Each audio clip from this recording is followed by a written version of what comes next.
Welcome everybody. Thanks for coming. The topic this evening that we're going to discuss is about CBD, CBD oils, and I'm going to go into a lot of details about how this product works. It's relatively new in this world that we live in right now, so there's a lot of questions I know. So I'm going to try and answer as many of them as I possibly can, but I can't really get into discussing the CBD itself until we have a generalized discussion about inflammation. So we have to talk a little bit about inflammation so we can kind of understand how the product can be effective for us in general. And I can't have a discussion about inflammation unless we have a discussion about how big an issue inflammation is. So I don't know if I had this like an epiphany moment. Many of us are very, very, very busy people nowadays. So we've got a lot of things that bombard us with information constantly that keep us very distracted. So on the news the other day, something came up. They talked about, I believe the number was, there's been 56 people who have been killed in mass shootings in the month of August. And in my mind, I started to think, 56? Like in the United States. That's 56 people have been killed in the United States in mass shootings. Like, we have become, in my mind, so numb to events like this because they're happening so frequently that we forget about the last one because we're moving on to the next one. And I don't think that that's good. And I definitely don't think that that's healthy. And I think there's so many stressed people that we get to such a point that we're under so much stress all the time that we hardly even notice something like that. And then not too later in that same program, and I don't watch the news very often, but I got kind of sucked in, right? I had a moment, which is why I try not to watch it. But then the next story was, and it was this very short, very quick thing, this little blurb right under the bottom of the TV. And it said that cancer is now the leading cause of death in the United States. And it's much higher reported deaths in areas where income is higher. So if you go around the world in general, we're seeing a trend where the countries that have more money, more people are dying of cancer than of heart disease. So heart disease has always been our number one thing, right? And we know that cancer is something that tends to develop from a chronic irritation or chronic inflammatory process in the body that irritates the cells and tissues and causes them to have to constantly divide, constantly make new cells, and then one of them just happens to not be just right, and then that turns into a group of cells that aren't supposed to be there, and that's what we call cancer. And that's an incredibly dumbed down conversation of how complicated that process is, but I want to only mention it because inflammation is one of the key factors behind it. Heart disease, chronic inflammation. Everything, type 2 diabetes, chronic inflammation. What is about to become type 3 diabetes, which we used to call, or still call now, Alzheimer's, is a disease that is happening in such rising and fast numbers that we're, in the world of healthcare, behind the scenes, are incredibly concerned that by the year 2050, we're not going to have any way to handle it because it's happening that fast. And the key is that we're linking it, because we're going to come back to this, to type 2 diabetes becoming type 3 diabetes, is the way we're going to name it, because they're linked. So, I want you to just digest that for a moment, because I think sometimes we go too fast through stuff, and we don't really see the bigness of what's happening. I think we're so in the world of healthcare into the tiniest molecular structure of solving a problem and ignoring the really big, obvious, common sense picture that's right in front of us.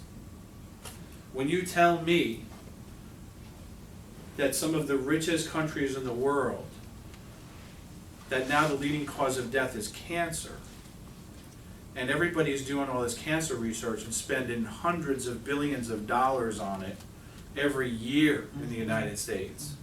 And we are all pouring out of our pockets to donate to that. And nobody's really stopping to say, why are these things happening? And why is it okay that it keeps happening? Why is it okay that one of the biggest groups of cancer patients are children? Why has that number gone up so much in the last 10 years? How sick are our kids? And how sick is our population? One of the big issues that we discussed about heart disease and cardiovascular disease was our life expectancy is dropping for the first time ever. And it's not dropping because 90-year-olds are dying at 88. It's dropping because we're having a huge increase in 40 and 50-year-olds dying of cancer and heart disease. They're not even making it to become senior citizens. When we're seeing children that are having cardiovascular disease in their teens, when we're seeing children that are having type 2 diabetes as a teenager, something that, if I remember correctly, when I was very young, my Nana had when she was like 70, not 13. These chronic inflammatory processes are happening at a much higher and a much faster rate than ever before. And I've seen just in the last few months, numerous patients who are dealing with some type of inflammatory disease in their body that the doctors can't even tell them why they're having it, and they're having blood tests all up and down and sideways. They've been tested for every different type of cancer, every different type of autoimmune disease. They're being shipped off to Duke, Johns Hopkins, all over, because nobody knows where it's coming from. Sending blood tests off, and Rick, you mentioned your daughter off to Oregon to, just stuff's just happening. And we're not paying attention to the big picture because we're all looking down inside the microscope. Does that make sense? So tonight we're going to talk about some of this stuff, but I want to give you like this big picture. I want to pull you back out of this for a second, and I want us to be present, right? No Facebook, no cell phones. Let's not let this get distracted. Let's just really focus the best that we can for a little bit, okay? Yes. So, I can't tell the story of CBD without talking about inflammation, as I said. This is a very, very serious issue. And I'm going to ask you guys some questions. So, inflammation is part of the normal healing process in the body. So we talk about it, I'm talking about it like it's this negative thing. But if you bump your knee or sprain your ankle or you get a cold, you have an inflammatory process in the body. That's a very healthy, normal thing that's supposed to occur. We can't heal without inflammation. So we can't stop inflammation. That's not the point. The point is that how come it's carrying on for so many years and for so long that it becomes chronic inflammation? And I like this, trying to alter it with medication only creates more side effects and more dis-ease. So we're blocking something from hurting with an anti-inflammatory, but we're not stopping what's causing the inflammatory process. And in fact, sadly, in most of medicine, we're trying to manage conditions, but we're not reversing the disease process. So if you have high blood pressure, you go to the doctor, gives you high blood pressure medication. It keeps you from potentially having a stroke by keeping your blood pressure under control. But are you really being counseled by your doctor on how to change your diet and exercise and the things that you need to do and the work it's going to involve to reverse the process in your body that you've gotten to get to the point that you have high blood pressure? Or do you just keep taking the medicine? The majority of the world just keeps taking the medicine because that's a lot easier too, to take the pill than to do the work to get healthy again. Inflammation is also the key to almost all diseases when it becomes chronic. So if I say that, how come there's so many inflammatory diseases? We talk about, if you go back, about 70, 80 years, people who got ill and died were because of infectious diseases. There were plagues, there was bacteria, there was viruses, there was something we got sick from. there wasn't this constant inflammatory buildup in our body and all these other conditions, and nowhere is near the numbers that we're seeing them at right now, that we've just become that's okay. So our bodies are being stressed more than ever before.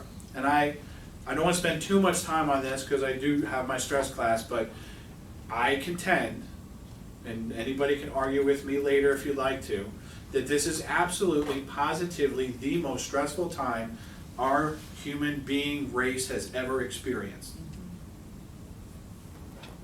And because we have wars going on that we really don't pay attention to, the mass shootings, as I alluded to earlier, are like no big deal anymore. We just go on with our day. When a country would stop and in a moment and everything would shut down. Now it's just like, oh, okay. Oh, that's terrible. And it's just right on to the next one.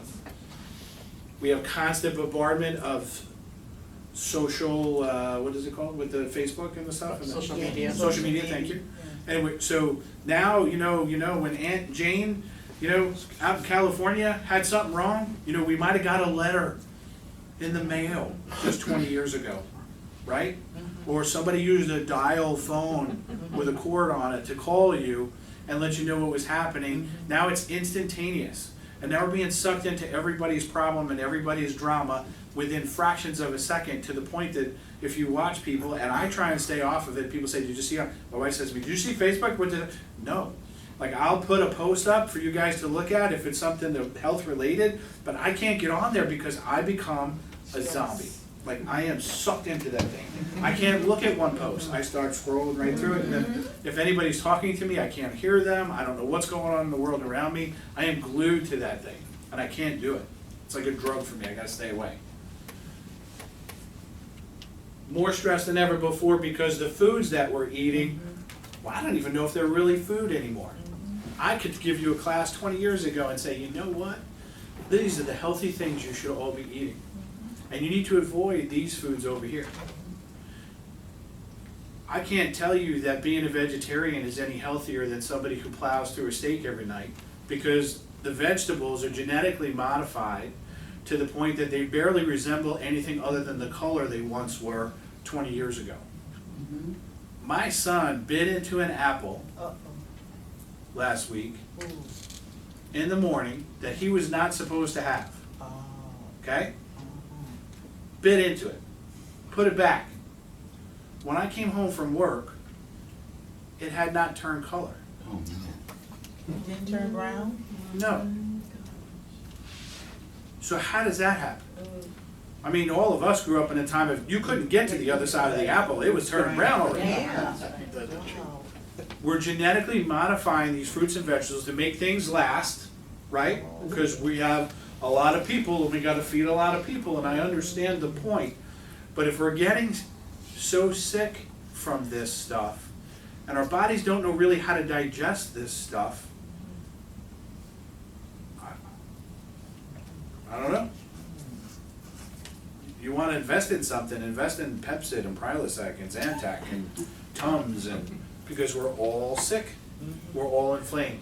We can't even digest the food we're eating anymore. What do you want to avoid? Avoid dairy, avoid gluten? I know, but you know what? That's better, but nothing's really great. So many chemicals. Chemicals. Yeah. It's everything's chemicals. Yeah. So, what do we do? So here's a few of the diseases. Cardiovascular disease, heart disease, strokes, cancer, diabetes type 2, joint diseases and pain, of course, kind of up the chiropractic alley right here, right? So, which is 80% of the people in the United States are going to have back issues, because we never learn how to take care of our back, let alone our health in general, because people don't even realize the importance of a healthy spine unless you come to these classes and learn, and then maybe you can teach your kids. I don't know, I think that's a pretty good idea, just saying. Digestive issues like we just discussed, autoimmune diseases we just discussed, Alzheimer's, soon to be type 3, organ inflammation, liver, prostate, colon, breast, kidneys, some of our these inflammatory inflammation of these organs, also where most of our cancers are popping up. What a coincidence. So skin conditions, leaky gut syndrome, which is a disease where the gut, our digestive flora is being so destroyed that we're absorbing things into our bloodstream because the pores in our intestines are becoming so large, we're getting things in there that just aren't supposed to be there. Our immune system's trying to attack these things, and our immune system becomes out of control. That's as fast as I can tell you that story, but it's much more complicated than that. An important note for this year's of cancer, as I mentioned before, I saw this, and I'm like, what the heck's happening? Why is this happening? We're seeing an increase in anxiety type disorders. At the same time, we're seeing these inflammatory disorders go through the roof. People are stressed out more than ever before, and why? What can it possibly be? If we were a giant think tank, and we're all sitting here together, and I said, nobody's leaving this room until we figure out what is the cause of this? Why is all this stuff happening? Nobody's stopping the treadmill or the hamster wheel long enough to say, why is this happening? We just keep going on to the next disease. We take another pill until the next disease comes along, and then we take another pill until the next disease comes along, and then we take another pill until the next disease comes along. And in the meantime, nobody's really doing the work to ever get the first thing better. At a conference not too long ago, a doctor presented, and he said one of the worst things we ever did for type 2 diabetics was invent insulin. Because if they didn't have insulin to rely on, they'd be forced to exercise and change their diet to reverse the diabetic condition. Now, type 1 diabetes is completely different. You're not producing any insulin, I get it. But the further into it you go, the harder it becomes to get back. Dear friend of my mom's, she's done all the work. You know what she did last year? She didn't gain any weight.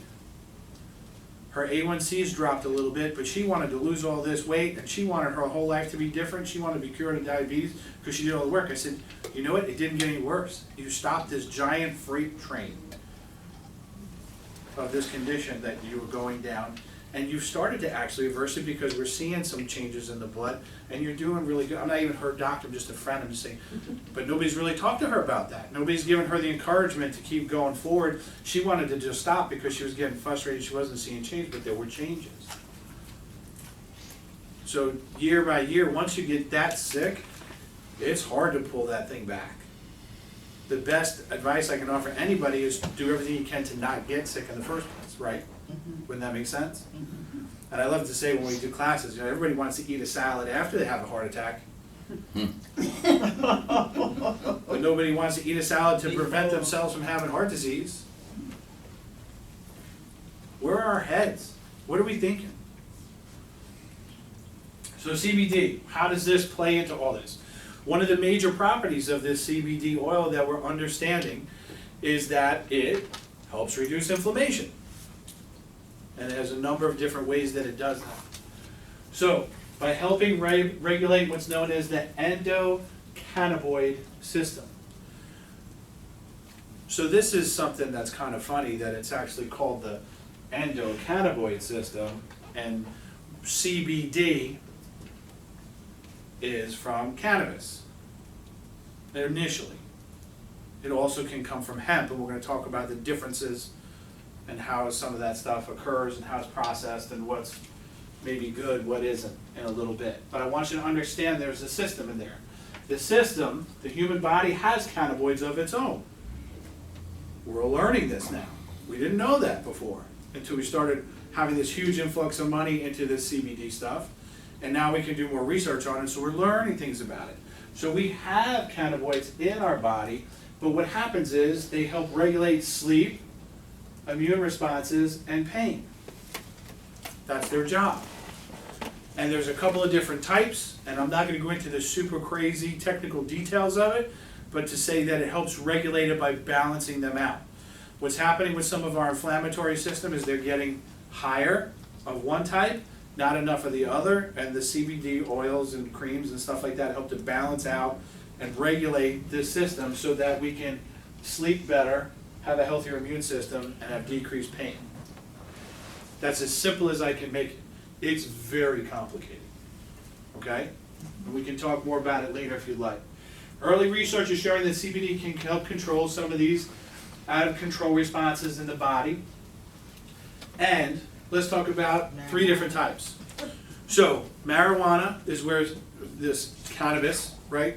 So that's what cannabidiol is, CBD, okay? Oil can be extracted from. There's 3 different things: marijuana, hemp, and hemp seed oil. So hemp seed oil, well, let's just go through it. So marijuana contains 20% or more of what's called THC.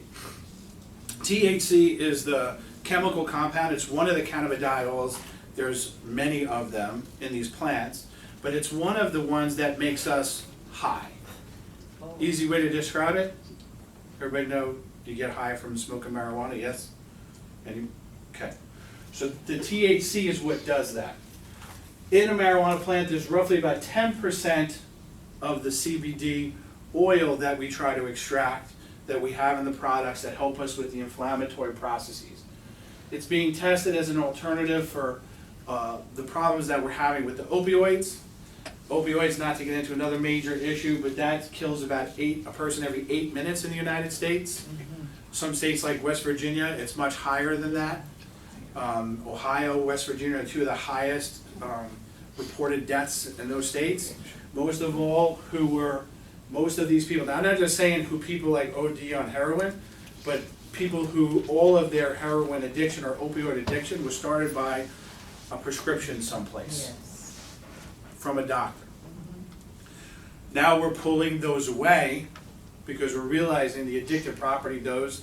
There are states that are suing these companies that made it because they knew how addictive it was, even though they said it wasn't. They lied. Imagine that. They made a lot of money. And so we're trying to see, is this maybe a safer thing to control pain with marijuana? So there's a lot of research going into that also. So hemp, on the other hand, is a plant that is in the same family as the marijuana plant is, okay? And the hemp plant product has to be legal to be used, has to be at 0.3% THC to be sold legally in the United States and according to the government, but it has 20% or more CBD. So it has more of the CBD, healthy CBD oil in the hemp plant without the level of THC. So we can extract more from it. It's a little bit easier process to be able to get more of the CBD from it.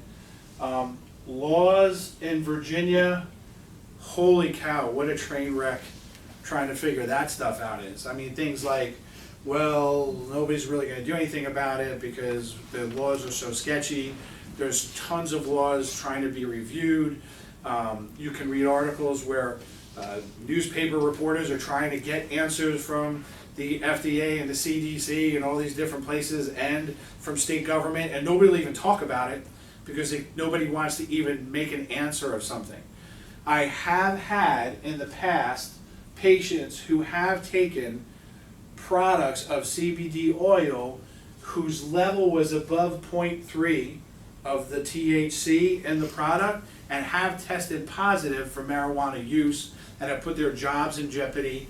One patient was somebody who was on probation and was being threatened with being put back into jail again and all kinds of stuff. So you have to be very, very, very careful where you get it from. And it's very easy. The marijuana plant seed can travel for many, many, many miles, could land on a hemp plant, only needs to land on one of them, and it could change that hemp plant into a high-producing THC plant. So when they go to cultivate it, they may accidentally pick up some of this stuff. And so the processing of it's got to be really clean. It's got to be really monitored. They got to really know what's in each capsule and every drop of the oil. So you can't get it from just anywhere and be safe. Okay? So the hemp seed has no THC and only trace amounts of CBD. I mean, it's used in different types of foods and things like that, the hemp seed oil. That's been legal for a really long time. So what does CBD have to do with it? Well, we talked about marijuana versus hemp. There's things out there, as far as the legalities go, in Virginia, there's some conversation. It appears that if the CBD, because marijuana is illegal, still in the United States and in the state of Virginia until recently, they're starting to open the doors to medical marijuana in the state. We're one of the last states to allow that to happen. But there's things that are starting to happen within the state. So the things are changing like every 2 to 3 months. They're changing, and recently they're talking about raising even the 0.3 level in the drug testing kits and stuff like that. The companies use to 0.6, just to say, just in case they're just a little bit over. It's more than likely that they're not smoking marijuana if it's that low, right? So they're even loosening some of the restrictions in the laws and regulations. But in the state of Virginia, if it's coming from marijuana plant, then it is illegal to use that CBD. But if it's coming from a hemp source, then that CBD is okay. Like, prove it. You know what I mean? So it's like, it's really, really tiny, technical, crazy stuff that's happening, and things are changing really fast as far as the legality of things go. The lotion versus the capsule, I'm one slide ahead of myself here, but the lotion versus the capsule. So the easiest way I can describe it is we have CBD lotions and creams that are great for my arthritic knee, right? Or this pinched nerve I have in my neck. And to help you alleviate some of the pain as you go through the healing process without the use of other medications that can have harmful side effects. As far as we can tell, it has none.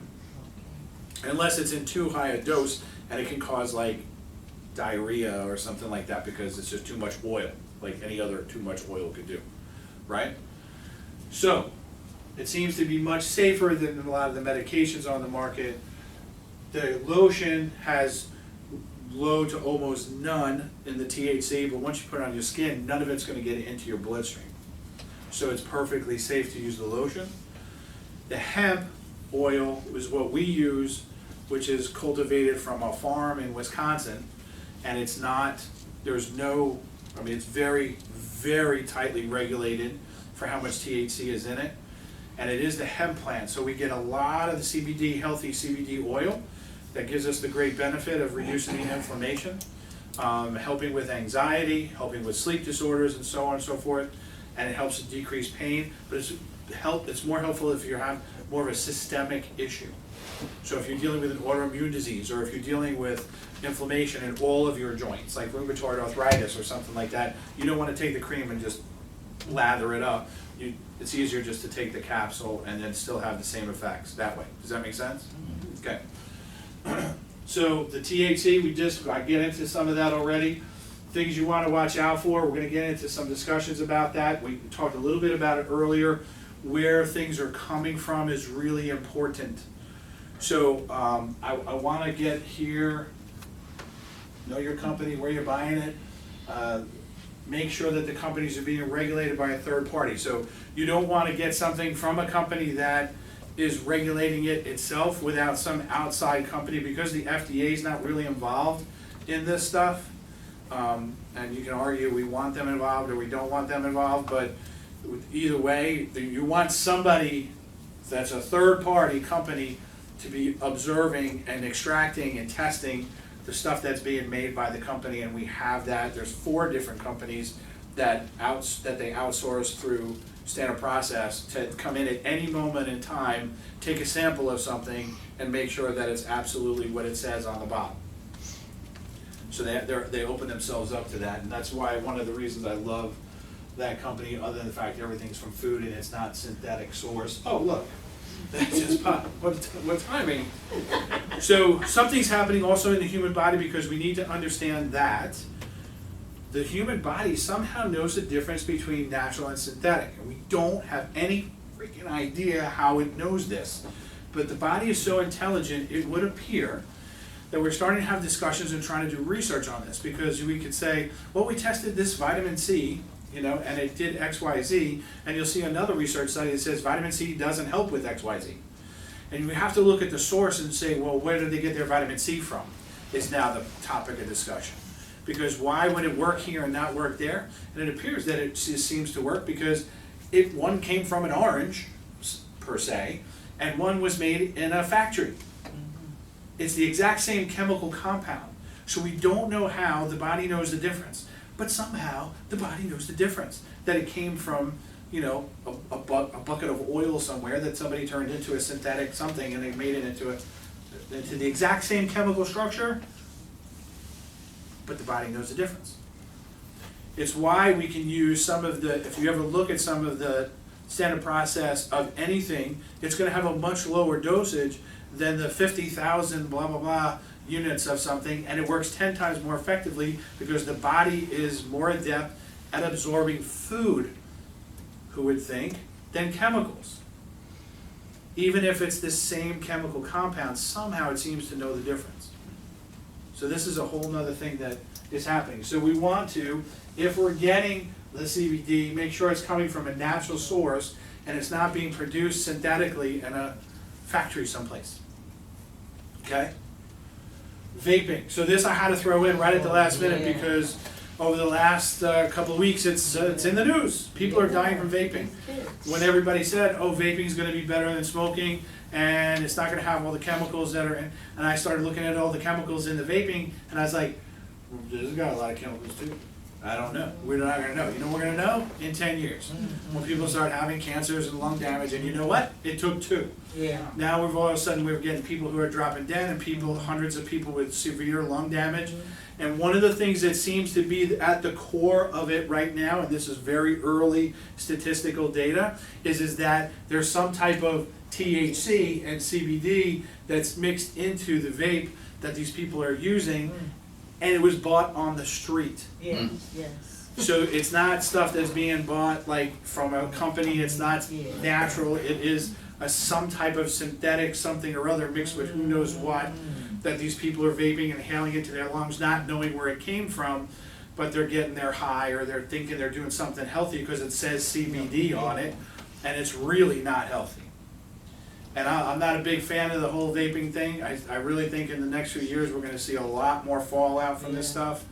And you know, we all know how bad smoking is, but we'll see, okay? I don't wanna go too far into that, but I thought I had to bring it up.